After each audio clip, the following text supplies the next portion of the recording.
আসসালামু আলাইকুম ওয়া রাহমাতুল্লাহি ওয়া বারাকাতুহু। সম্মানিত ভাই ও বন্ধুরা, আজকের এই ভিডিওতে আমরা একই সাথে আলোচনা শুনব, জানব, বুঝব। স্বপ্নে গরু দেখলে কি হয়, আল্লামা ইমাম ইবনে সিরিনের কিতাব থেকে। সাথে আছে আমি মুফতি জুবায়ের ইমাম। আলোচনা বুঝতে সাথেই থাকবেন। যারা এখনও চ্যানেলটি সাবস্ক্রাইব করেননি অবশ্যই সাবস্ক্রাইব করতে ভুলবেন না।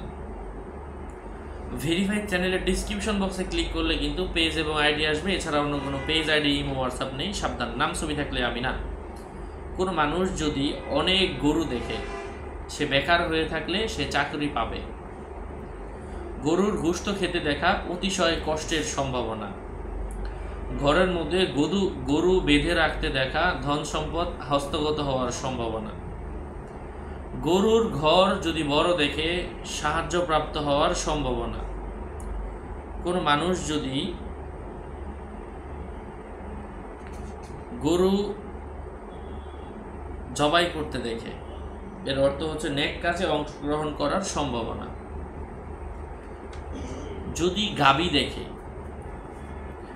সংসারে সমৃদ্ধির সম্ভাবনা, অথবা পরিবারে সমৃদ্ধি হবে।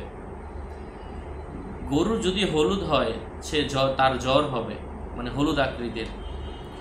যদি নিজের ঘরের ভিতরে গরু দেখেন, প্রচুর ধন সম্পদ হবে, ধন সম্পদে উন্নতি হবে। গরুকে যদি কেউ ঘুমাতে দেখে, ঘুমন্ত অবস্থায় দেখে, লোকে আপনার প্রশংসা করবে, সুনাম করবে। এবার আসেন, গাধা দেখার অর্থ হচ্ছে শত্রু দমনের সম্ভাবনা। কোনো মানুষ যদি গাধী জবাই করতে দেখে, সে নিজে নিহত হওয়ার সম্ভাবনা। কোনো গাধাকে যদি অন্ধ দেখে, তাহলে অপরের কোনো সম্পদ আপনার মাধ্যমে বিনষ্ট হবে। স্বপ্নে কোনো মানুষ যদি গাধার ডাক শুনতে দেখে, অসৎ কাজে অর্থ উপার্জনের সম্ভাবনা। আশা করছি বুঝতে পেরেছেন। এই বিষয়গুলো নিয়ে আরও অনেক ভিডিও আছে আমাদের চ্যানেলে, আপনারা দেখবেন, উপকৃত হতে পারবেন। সুস্থ থাকবেন, ভালো থাকবেন। আসসালামু আলাইকুম ওয়া রাহমাতুল্লাহি ওয়া বারাকাতুহু।